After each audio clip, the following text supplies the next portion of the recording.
నా ఉద్దేశాలన్నీ నన్ను పాటు చేసుకునే ఉద్దేశాలే కానీ విన్నారా చెప్పేదమ్మా. మన ఉద్దేశాలు మన ఆలోచనలు ఉంది కదా బైబిల్లో. ఆయన తలంపులు మన తలంపుల కంటే ఎంతో గొప్ప కలిగి. ఆకాశానికి భూమి ఎంత ఎత్తుగా ఉంది. హల్లెలూయా. ఆయన ఉద్దేశాలు తలంపులు మన మీద అంత రుచిగా ఉన్నాయి. ఎంత గొప్ప. హల్లెలూయా. కాబట్టి ఇంకా మన దేవుడు దీవుని పొంది ఉన్నామంటే యేసులో మనం ఆశీర్వదించబడ్డామంటే కారణం యేసు ప్రభువే. హల్లెలూయా. దేవుని మహిమ కలిగిన కాక యేసుక్రీస్తు ప్రభువాడు. హల్లెలూయా. నీకు ఆయన నువ్వు కష్టంలో ఉన్నప్పుడు, నువ్వు భయంలో ఉన్నప్పుడు నీకు ఎబినేజర్ అయ్యాడు. హల్లెలూయా. యేసుక్రీస్తు ప్రభువారు నీకు ఎబినేజర్ అయ్యాడు. యేసుక్రీస్తు ప్రభువారు నిన్ను అందరూ తృణీకరిస్తే ఆయనకి ఎల్రోయి అయ్యాడు. హల్లెలూయా. ఇది చూశాడు ఆయన. హల్లెలూయా. నిన్ను జ్ఞాపకం చేసుకున్నాడు. హల్లెలూయా.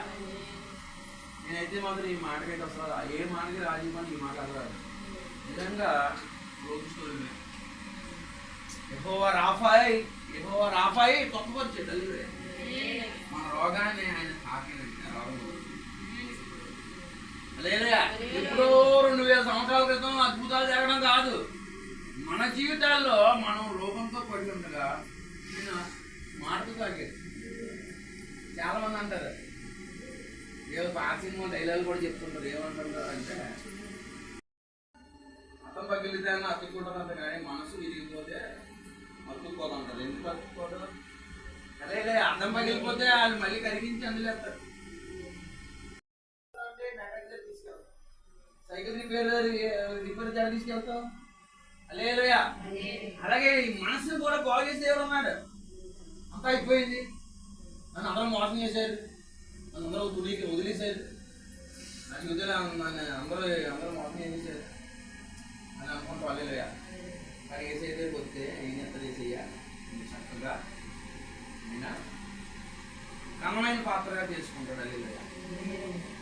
ఎంత పనికి మాలు దాని అయినా. హల్లెలూయా. నువ్వు ఎంత పాడైపోయినా కొమ్మరోడ్డు దగ్గరికి కొండ వచ్చింది అనుకోండి, ఏం చేస్తాడండి?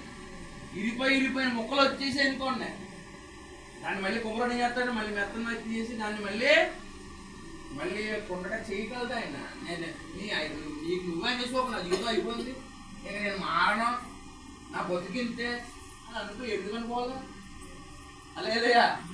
ఎవరు బ్రతుకైనా ఆయన మార్చగలదు. అలా మార్చే కాబట్టి ఇక్కడ కూర్చున్నాం. మనమే ముందు తయారైపోయిన కొండలో మనం అందరం. ఒకప్పుడు ఇరిగిపోయిన వాళ్ళు, ఇప్పుడు బాగుపోయిన కొండలు. హల్లెలూయా.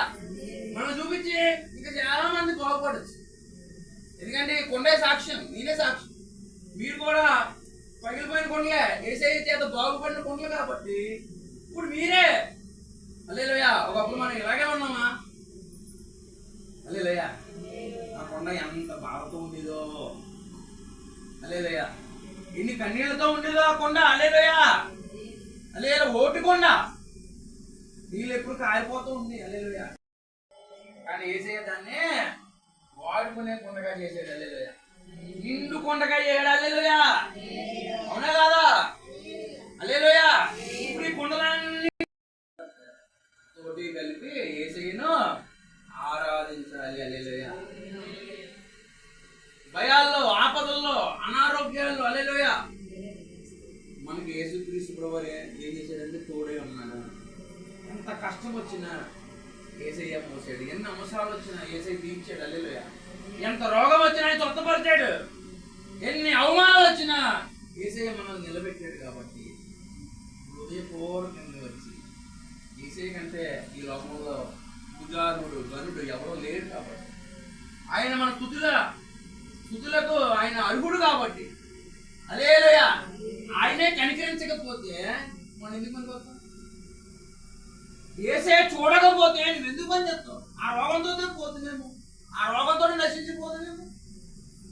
యేసు నిన్ను చూడకపోతే, యేసు నిన్ను తాగకపోతే ఆ రోగంతో నశించిపోతున్నాము. యేసు నిన్ను చూడకపోతే, యేసు నిన్ను తాగకపోతే ఆ ఇరిగిపోయే నాశనం అయిపోతుందేమో. హల్లెలూయా. హల్లెలూయా. యేసు చూసే దేవుడు. హల్లెలూయా. చూసి ఊరుకునే దేవుడా? హల్లెలూయా.